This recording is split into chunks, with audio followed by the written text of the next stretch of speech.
we start giving out trophies for sucking? Because I would have been a legend. We'd had a 20-foot mantle at our house, man, over the fireplace. There's where I sucked at baseball. There's where I sucked at football. There's where I sucked at soccer. There's where I dominated for 10 years, sucking at speaking English to anyone of the female sex. I'm proud of that one. They had to retire my silver vinyl reflective bomber jacket. Said Corvette right on it. Anybody think it's a good idea to get a trophy for losing? It's not a good idea. That's a communist idea, man. You don't get a trophy for losing. You get pizza and you shut your ass up. That's what you get. That's right, man. Your dad bitches at you on the way to the pizza parlor. You get out, he goes, here's $1, go play those video games. I'm going to hit on this waitress and get drunk because it looks like my kid's not getting a scholarship. Trophies for losing? What the hell happened to us, man? It's time to take America and end this. My daughter played soccer last year. Last year, they were horrible. This year, by the way, just to be clear, out of 160 teams, they came in third. Pretty cool. But last year, they sucked. They lost 7 out of 10 games. The 3 games they won because when the other team showed up, they didn't have enough players to legally play. But that's a W in America right now. And my kid was the best kid on the team. And I know I sound like I'm being a dad, but at least my kid chased the ball up and down, man. It was a co-ed team, and our goalie the whole game just stood in the goal and did this. Balls whipping around his head. Our right forward would stand where he was supposed to stand, but if the ball went away too long, he would start to drift. And then he'd start watching the game in the other field. And picked his nose. I never saw a child love picking his nose. This kid picked his nose like his skull had a clitoris, man.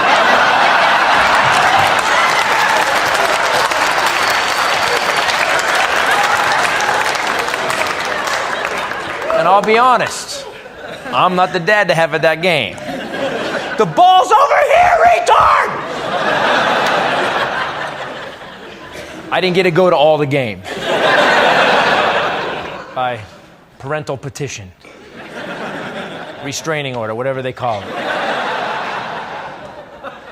Here's the good news. My daughter became a team player, man. She made these friends that she's still friends with. It was phenomenal. I met some parents. We laughed our asses off. It was great.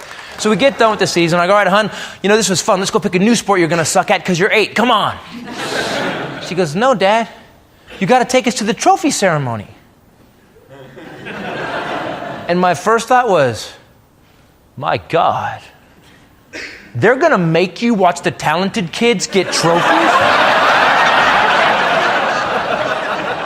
That is brutal and humiliating. And I love that.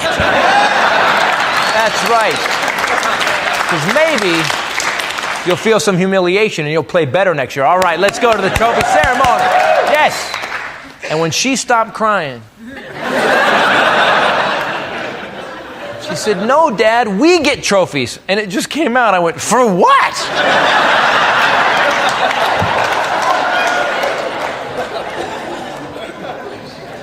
And when she stopped crying, she said, because we participated. Really? Is that where we're at in America now? In 10 years, we lost that? Really? Americans don't participate.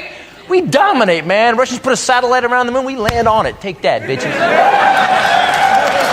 Really? Participation's enough now? Really? That where we're at? Everybody shows up and gets a trophy? Really? Let me point something out. France participates. Anybody want to be France? Participation? What the hell happened to us, man? You don't participate. You know, I have some issues with this, and I just don't have comedic issues. I have social fabric of this amazing nation's issues, man. Because if you're in here right now and you actually believe that every child deserves a trophy because his self-esteem is as important as everybody else, and I know he's 420 pounds and he's never eaten an apple in his whole life, but gosh darn it, there are no losers.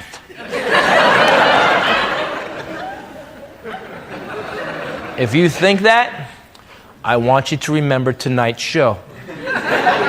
When that child is 32 years old, standing in your kitchen, because it still lives with you. And it's asking to borrow another $100 because it just can't seem to get a job doing this.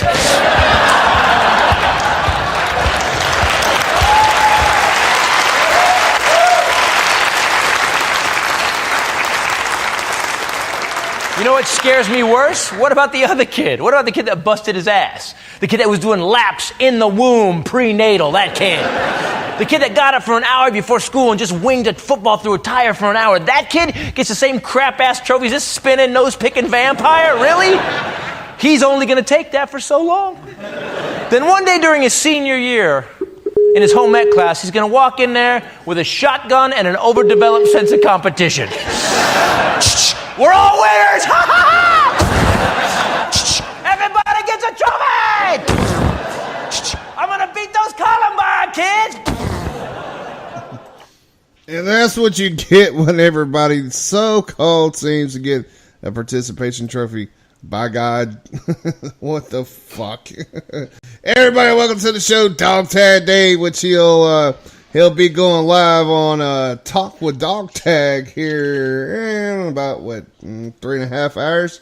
What up? Something like that. What's going on, you crazy fucker? Shit. Fucking around with the internet guys today. Had to put my fucking $100,000 foot up their ass today. Yeah. Gotta love roommates and bills, man. Roommates and bills. Well, you know what? Fuck them. I completely excluded that guy from everything. He is no longer around. Let me ask you this. I came in and I was hearing something about everybody gets a trophy. Were you talking about how we're raising our snowflakes these days? Well, I wouldn't say raising our snowflakes because my son's not a fucking snowflake. But I don't buy into it either. It's just that my daughter just had my youngest daughter just had her soccer championships, and I was appalled to find out that they, in the same division, had teams whining, so they split it up. They were going to have a silver first and second place and a gold first and second place, so there was no third place. Wow. Yeah. What the Nobody fuck? comes in third. You're either first or second in this division here. No. I'm proud to say that my daughter's team was first in the gold division. Well, that's cool. Hopefully they won the championship, to get there. They played hard. They definitely played hard. And, that's good. And I was proud of her. But, yeah, I think that's a big problem with today's youth is we're desensitizing or oversensitizing everybody, and all you gotta do is show up. Yeah. Show up, sit on the bench. Hey, you get a trophy at the end of the year. Like I was telling everybody, even if you sit on the bench, if you lose, you get a pizza party. And let the coach say some good words about your kids. Because I'm pretty sure they did work their ass off. And they tried hard. And they did as much as they could. But, like you said, that is desensitizing them. It's just like basic training nowadays. You got your little flat, you got your little patch, your little U.S. Army patch, because you made it through Hell Week. Congratulations, Hell Week ain't shit no more.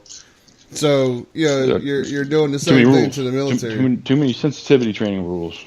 Yeah, well, the hell with that. Actually, and I don't want to spoil my show, but I got a good story I'm going to tell tonight about an experience that a veteran friend of mine went through recently. Well, you say that for your show, man. It'll get your blood boiling. That's a good one. Yeah, but I'm trying to think, and I'll send this to you when I find it offline. If you weren't the one that sent it to me, but it's funny. The old commercials about $1 a day you can support a child in this country and feed them and all that. There's one going around now about for $10,000 or $4,000 a week you can support a millennial. Wow. Really? It's pretty funny because they have to have their mochachinos and gluten free and this and that, and everybody's an individual in a society of individuals. I personally think that's what's wrong with this country. We're no longer a society of community. Yeah, well, we'll get our asses straight one day.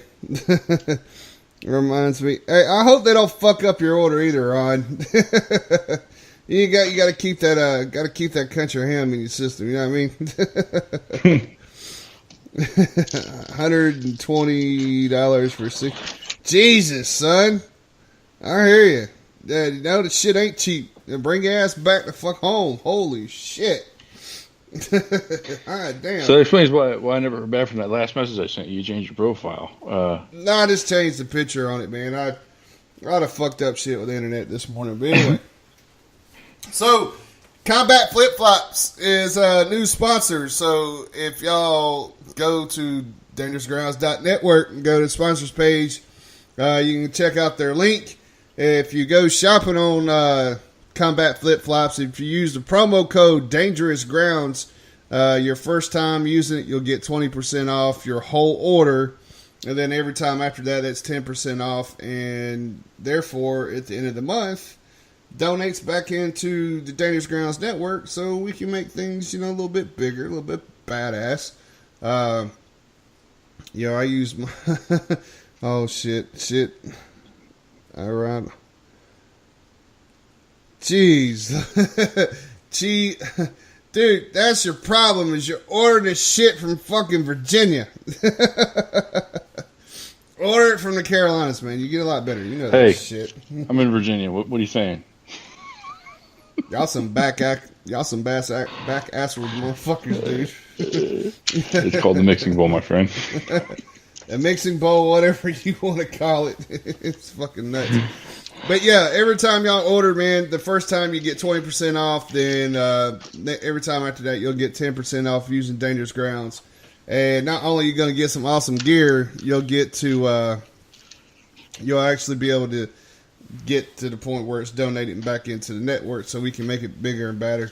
Hope everybody likes the new Dangerous Grounds network logo. Worked a little hard on that one. Actually came out a lot better than I thought it was.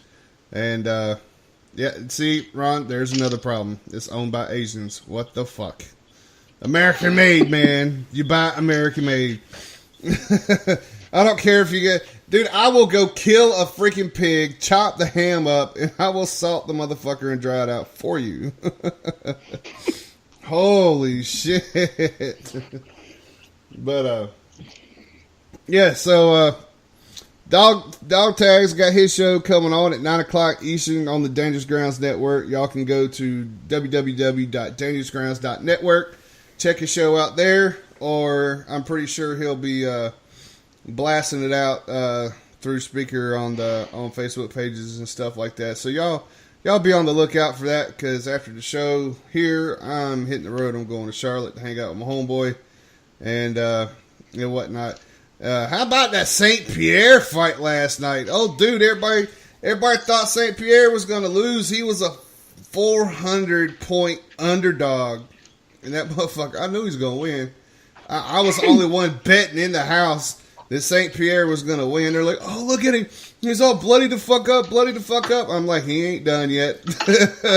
Trust me, he ain't done yet. What was it? A left hook, and it was done. Dunsty won me $50. Snap. Well, on that note, any sporting event you ever want to win, just ask me who I'm betting on and bet on the other team. You'll win every time. That. Okay, so every time the Carolina Panthers play, you need to bet on the team that they're fucking playing against. So that way we can win out the season. Hey, at least Clemson's going to let's see, they got Florida State coming up, and if we win against Florida State, we're going to Charlotte for the ACC championship. Can't believe the Georgia Bulldogs are fucking 8-0. That's kind of crazy within itself.